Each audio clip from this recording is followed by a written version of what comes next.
మనం ఆసనంలో కూర్చున్నప్పుడు వెన్ను అనేది స్ట్రైట్గా ఉండాలి. దానికి కారణం ఏంటి, మనం కూర్చునేటువంటి పోస్చర్లో ఉన్నటువంటి తప్పు ఏంటి, దాన్ని ఎలా సరి చేసుకోవాలనేది ఈ షార్ట్లో చూద్దామండి. ముఖ్యంగా మనం కూర్చునేటప్పుడు చాలామంది వెన్ను స్ట్రైట్గా ఉండాలి అంటే ఈ ప్లేస్ వరకు స్ట్రైట్గా ఉంచుతారు. ఇలా ఉంటుంది, తల ఇలా ఉంటుంది. మీకు ఎప్పుడైనా సరే వెన్ను స్ట్రైట్గా ఉండటం అంటే ఇక్కడ దాకా కాదు, మనకి మూలాధారం నుంచి ఎప్పుడైతే ఎనర్జీ అనేది పాస్ అవటం స్టార్ట్ అవుతుందో ఈ ప్లేస్కి వచ్చిన తర్వాత ఈ ఆజ్ఞాకి వెళ్ళేటువంటి ప్రాంతంలో ఈ ప్లేస్లో మనకి అడ్డు అనేది ఏర్పడబట్టి ఎనర్జీ అనేది ఇక్కడ స్టక్ అవుతుంది.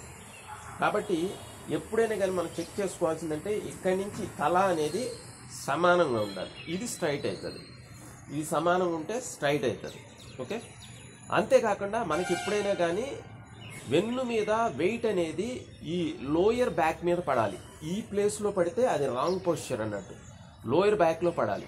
దానికి రీజన్ ఏంటంటే మనకి లోయర్ బ్యాక్ అనేది చాలా స్ట్రాంగ్గా ఉంటుంది, ఈ అప్పర్ బ్యాక్ అనేది కొంచెం సన్నగా ఉంటుంది. కాబట్టి కొంచెం దాని మీద వెయిట్ పడితే ఇబ్బంది పడేటువంటి అవకాశం ఉంటుంది.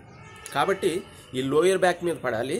ముఖ్యంగా మనం కూర్చున్నప్పుడు ఒక ఇస్త్రీ షర్ట్ ఒక హుక్కి హ్యాంగ్ చేసినప్పుడు ఏ విధంగా అయితే ఉంటుందో, అంటే శరీరంలో ఎక్కడ వెన్ను మూలంలో తప్పితే, అంటే లోయర్ బ్యాక్లో తప్పితే మిగతాదంతా కూడా బాడీ మొత్తం ఫ్రీగా ఉండాలి.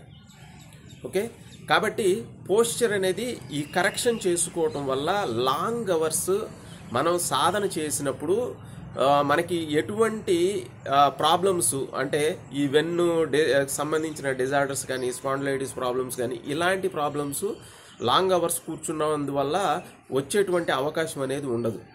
అంతేకాకుండా మనకి కుండలిని జాగృతి అయినప్పుడు ఎక్కడా కూడా ఫ్లో అనేది కట్ అవ్వకుండా కరెక్ట్గా మూలాధారం నుంచి సహస్రార వరకు కూడా కంటిన్యూగా ఫ్లో జరగడానికి చక్కగా అవకాశం ఉంటుంది.